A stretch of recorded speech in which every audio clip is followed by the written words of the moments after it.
अगर मैं आपसे कहूं कि ईरान का सबसे खतरनाक ब्रह्मास्त्र तैयार हो चुका है, अरे उसी के साथ साथ जो ईरान ने अभी हाल फिलहाल खाड़ी देशों पर हमले किए हैं, उसे देखकर तो सब पागल हो चुके हैं। और उसी के साथ साथ अब केवल ईरान नहीं बल्कि यमन भी इस युद्ध के अंदर कूद चुका है। और सऊदी अरब पर जो हमला किया है, सऊदी अरब भी देखकर माथा पकड़ चुका है कि ये क्या हो गया। अरे अगर आप देखने की कोशिश करोगे तो खुद देख सकते हो कि हाल फिलहाल ईरान ने कुछ इस तरीके की वीडियोस जारी की और ये वीडियोस बहुत खतरनाक है। और उसी के साथ साथ ये आप देख रहे हो, 1 मिसाइल, 2 मिसाइल, 3 मिसाइल, 4 मिसाइल, 5 और 6वीं ऊपर निकल चुकी है। यहाँ पर यह मिसाइल ईरानी मिसाइल है, युद्ध में अमेरिका ने जिसको लोहा माना था। अब यह एक बार फिर तैयार हो चुका है दुश्मन को नेस्तनाबूद करने के लिए। यानी कि जो ईरान है वो वापस से बैलिस्टिक मिसाइल्स तैयार कर रहा है युद्ध करने के लिए। और उसी के साथ साथ अगर आप देखोगे तो अबहा एयरपोर्ट जो सऊदी अरब के अंदर है वो जलते हुए दिखाई दे रहा है, क्योंकि यमन ने मिसाइल दागी है। अब कहां पर क्या चीज है, कैसे अटैक हुआ, इसके बारे में डिटेल में चर्चा करेंगे, लेकिन पहले एक बार जान लेते हैं कहां कहां पर अटैक हुआ है। पहला तो ईरान ने अपनी खतरनाक मिसाइलें निकाल ली। दूसरा जो अबहा एयरपोर्ट है सऊदी अरब के अंदर, उस पर यमन ने अटैक किया है मिसाइल के माध्यम से। अब यमन ने क्यों अटैक किया इसके बारे में आगे चर्चा करेंगे, लेकिन उसी के साथ साथ अगर आप देखोगे यमन के जो हूती विद्रोही हैं, उन हूती विद्रोहियों ने कहीं और नहीं बल्कि सऊदी अरब के ऊपर वापस से हमले करने चालू कर दिए हैं, पलटवार किया है। पलटवार किस लिए किया है? असल में यह हमला सना अंतर्राष्ट्रीय हवाई अड्डे पर सऊदी अरब को जवाब देने के लिए किया गया है। सना एयरपोर्ट यमन के अंदर था, उस पर पहले अटैक किया गया, वो भी बहुत खतरनाक अटैक किया गया। उसी के ही बदले में जो यमन है उसने सऊदी अरब के एयरपोर्ट पर हमला कर दिया। आप देख रहे हो यहां पर गाड़ियां खड़ी हैं और आगे धुआं और आग दिख रहा है। सोच कर देखिए, जहां पर कहा जाता था कि यार सऊदी अरब, यूएई ऐसे देश हैं जहां पर कभी कुछ नहीं होता, वहां पर यहां गाड़ी है, सामने आग है, मिसाइल्स गिर रही हैं आगे। इतना खतरनाक माहौल बन चुका है। और उसी के साथ साथ अगर आप देखोगे तो यमन ने हाल फिलहाल मिसाइल्स अबहा इंटरनेशनल एयरपोर्ट पर दाग दी हैं। यह हमला देख करके इजराइल और अमेरिका को डरना चाहिए। यह हमला देखकर नेतन्याहू ट्रंप की नींद उड़ जानी चाहिए। और यह हमला अगर आप देखोगे तो एक फैक्ट्री थी और उस फैक्ट्री में इतना भीषण धमाका होता है कि यार पूरी तरीके से तबाह हो जाता है। और उसी के साथ साथ यूएस स्ट्राइक और सरावन इन साउथ ईस्ट ईरान में अटैक होते हैं। अब कहां पर क्या होता है उसके बारे में चर्चा करते हैं। देखो यार, ये ईरान है, ये यमन है, यमन याद रखिएगा। अगर इस युद्ध में देखोगे तो ये सारे देश इतने लपेटे जा रहे हैं, केवल ओमान को छोड़ दो तो, क्योंकि ओमान किसी से भी दुश्मनी नहीं लेकर बैठा है। इतनी जगह पर अटैक हो रहे हैं केवल ओमान को छोड़ करके। ये खाड़ी देश कहलाते हैं। हाल फिलहाल देखोगे तो यही यमन है जिसने सऊदी अरब पर अटैक किया। क्यों अटैक किया? क्योंकि यमन के अंदर एक एयरपोर्ट था, उसको तबाह किया गया, तो यमन ने भी यहां पर सऊदी अरब पर अटैक किया। यमन के अंदर हूती विद्रोही रहते हैं, हूती विद्रोही जो कि साथ देते हैं ईरान का, और ईरान के कहने पर ये हूती विद्रोही चलते हैं। यहाँ पर आप देखोगे जैसे कि स्टेट ऑफ हॉर्मुज है, वैसे यहाँ पर एक और जगह है, इसे भी एक स्टेट ऑफ कुछ कहा जाता है। क्या कहा जाता है? अगर आपने कमेंट में सही जवाब दे दिया कि इस रास्ते को क्या कहा जाता है, तो आपके कमेंट को हार्ट भी दे दिया जाएगा और पिन भी कर दिया जाएगा। लेकिन इस रास्ते से भी दुनिया का ना 12 से 15% का ट्रेड होता है।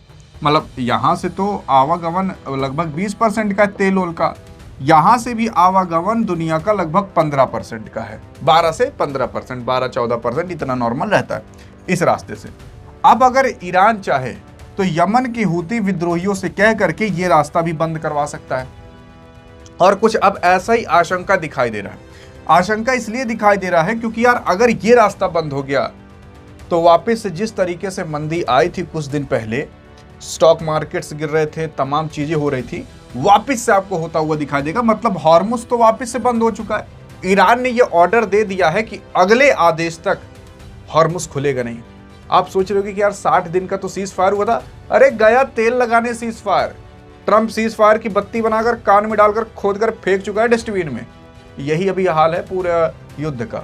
तो यहाँ से दुनिया का 20% का ट्रेड, यहाँ से दुनिया के 12 से 15% का ट्रेड दुनिया का आप जान जाइए कम से कम, अरे कम से कम 35% का ट्रेड रुक सकता है अगर ये रास्ता भी बंद हो गया। ये आगे का रेड सी का रास्ता है, इधर आगे जाओगे तो कैनाल पड़ता है, वो कैनाल का नाम क्या है, सुएज कैनाल। और इधर जाओगे तो फिर आप टर्की और पूरे यूरोप से ज्वाइन हो सकते हो, और इधर से भारत भी अपना काफ़ी ज़्यादा ट्रेड रेड किया करता है। तो है क्या यहाँ पर मेन बात ये है कि भैया अगर ये रास्ता बंद हुआ तो पूरा यूरोप का कनेक्शन कट सकता है, और इसीलिए बड़ी चिंता है सबको। और अगर यमन यहाँ पर आ गया और ईरान ने एक ऑर्डर दे दिया, हे यमन इस रास्ते को बंद करो, तो बस 2-4 ठो गोला ले जाकर वहीं दगा दो, बंद हो जाएगा अपने आप। और यही सच्चाई है। और उसी के साथ साथ यार अगर आप देखोगे ना तो हाल फिलहाल ईरान ने कुवैत पर हमले किए हैं, ये छोटा सा जो आपको बहरीन मैप में भी नहीं दिख रहा होगा वहां पर अटैक किए हैं। ईरान ने कतर पर भी अटैक किया है, और ईरान की खबरें आ रही हैं क्या पता यूएई पर भी अटैक कर सकता है। और उसी के साथ साथ ईरान ने जॉर्डन पर भी अटैक किया, ये है जॉर्डन। अब ईरान में कहां कहां अटैक किए गए हैं, तो ईरान के अंदर तेहरान में अटैक किए गए हैं। इसके यहाँ पर बशर जो फैसिलिटी थी, न्यूक्लियर पावर प्लांट थे, बशर न्यूक्लियर पावर प्लांट, वहाँ पर अटैक होने की खबरें आ रही हैं। इस नीचे वाले एरिया के अंदर ज़्यादा खबरें आ रही हैं। और ये जो आपको ये सागर दिख रहा है इसे पर्शियन गल्फ कहते हैं, और इस पर्शियन गल्फ में अभी काफ़ी ज़्यादा हवाई जहाज उड़ते हुए दिखाई दे रहे हैं, वो भी अमेरिका के। अब इससे पता क्या चलता है, इससे ये पता चलता है कि वापस से गतिविधियाँ तेज हो चुकी हैं युद्ध की। मैंने आपको महीना 2 महीना पहले ही बता दिया था जब ये युद्ध शांत होने की कगार पर आया था कि युद्ध बंद हो ही नहीं सकता। क्यों नहीं हो सकता ये आप जान जाइए। पहली चीज तो ईरान क्या बना रहा है, परमाणु हथियार। अब ईरान अगर परमाणु हथियार बना लेगा तो फिर ईरान अब तक परमाणु हथियार फेंक भी चुका होता अगर बनाया होता तो। और अगर ईरान परमाणु हथियार बनाया तो सबसे पहले इजराइल को खत्म करेगा, और वाकई में ही खत्म करेगा। ये देखे उखेगा नहीं कुछ होगा कि नहीं, वैसे भी ईरान खत्म हो चुका है, वो खत्म कर ही देगा। इस वजह से इजराइल इनको कभी भी परमाणु हथियार बनाने नहीं देगा। आप देखोगे ट्रंप बार बार युद्ध शांत कराने की बात कर रहा था, लेकिन इजराइल अटैक करते ही चला जा रहा था, वो नहीं रुक रहा था। इजराइल को पता है कि हम बहुत ज़्यादा शक्तिशाली हैं, लेकिन हमारा मैप बहुत छोटा है, हमारा क्षेत्रफल बहुत छोटा है, इसलिए ये क्षेत्रफल बढ़ाने की कोशिश कर रहा है। और इसीलिए जो इजराइल के ऊपर लेबनान नाम का देश है, इस लेबनान नाम के देश पर लगभग आधा कब्जा तो कर ही लेगा इस युद्ध के दौरान, क्षेत्रफल बढ़ाने के लिए। तो यही सच्चाई है। और अगर ईरान परमाणु बम बना लिया, अब युद्ध अगर शांत कर दिया गया, तो ईरान भी आराम से परमाणु हथियार बना लेगा, क्योंकि तब वो युद्ध में बिजी नहीं रहेगा, केवल परमाणु हथियार बनाएगा। और अगर परमाणु हथियार बना लेगा तो ये पूरे खाड़ी देशों को कंट्रोल में रखे रहेगा, क्योंकि पूरे खाड़ी देश में किसी के पास भी परमाणु हथियार नहीं है, केवल इजराइल को छोड़ करके। और इसी वजह से अब मतलब आप खुद सोचिए, एक गांव है और उस गांव में एक आदमी के पास बंदूक छोड़िए पूरी की पूरी तोप है, तो क्या उस आदमी से पूरा गांव डरेगा नहीं? आराम से डरेगा। वैसे ही इस पूरे एरिया के अंदर किसी के पास परमाणु बम नहीं है। ईरान के पास परमाणु बम हो गया तो ईरान से सब डरेंगे, और इसीलिए अमेरिका और इजराइल ईरान को कभी परमाणु बम बनाने ही नहीं देंगे। और अगर युद्ध शांत हो गया तो परमाणु बम बन जाएगा। ये युद्ध तभी शांत हो सकता है जब ईरान अपना यूरेनियम अमेरिका के हवाले कर दे कि लो भैया पूरा पूरा यूरेनियम ले लो और हम परमाणु बम नहीं बनाएंगे, देखो हमने सारा दे दिया यूरेनियम, क्योंकि यूरेनियम से ही परमाणु बम बनता है। अब दूसरी चीज, अगर मान लो ना दिया तो सच्चाई ये नहीं देगा। अब क्यों नहीं देगा? क्योंकि ईरान ने खुद कहा है कि ये परमाणु बम में जो लगने वाला यूरेनियम है यह हमारी मिट्टी की जितना पवित्र है। सोचो, वो उस यूरेनियम को मिट्टी की जितना पवित्र मान रहे हैं, तो आपको क्या लगता है कि वो यूरेनियम दे देंगे? नहीं देंगे।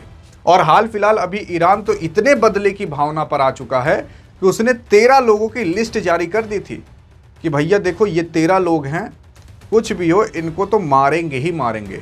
जिसमें जॉर्जिया मेलोनी का नाम था, फ्रांस के राष्ट्रपति का नाम था, अमेरिका के राष्ट्रपति, इजराइल के प्रधानमंत्री, अमेरिका के वॉर मिनिस्टर, अमेरिका के डिफेंस मिनिस्टर, अमेरिका के फॉरेन मिनिस्टर, इन सब का नाम था तस्वीर के साथ कि इनको तो उड़ाना ही उड़ाना है। अब ये पता नहीं अपनी पूरी ज़िंदगी जी पाएंगे कि नहीं जी पाएंगे, क्या पता कोई खाना खाएं और उस खाने के बाद वो कभी खाना ना खा पाएं, ऐसा भी हो सकता है। तो ये युद्ध देख सकते हो कि कहाँ तक पहुँच चुका है। अभी तक जितना हुआ ना 5-10 दिन के अंदर मैंने सब कुछ आपको यहाँ पर बता दिया। बाकी अब आप डिसाइड करिएगा कि आगे युद्ध कहां तक जाएगा और इस रास्ते का क्या नाम है। अगर आप बता दिए तो आपकी कमेंट को हार्ट और पिन भी दे दिया जाएगा। अधिक जानकारी चाहे तो इस वीडियो में मिलते हैं, तब तक के लिए जय हिंद जय भारत।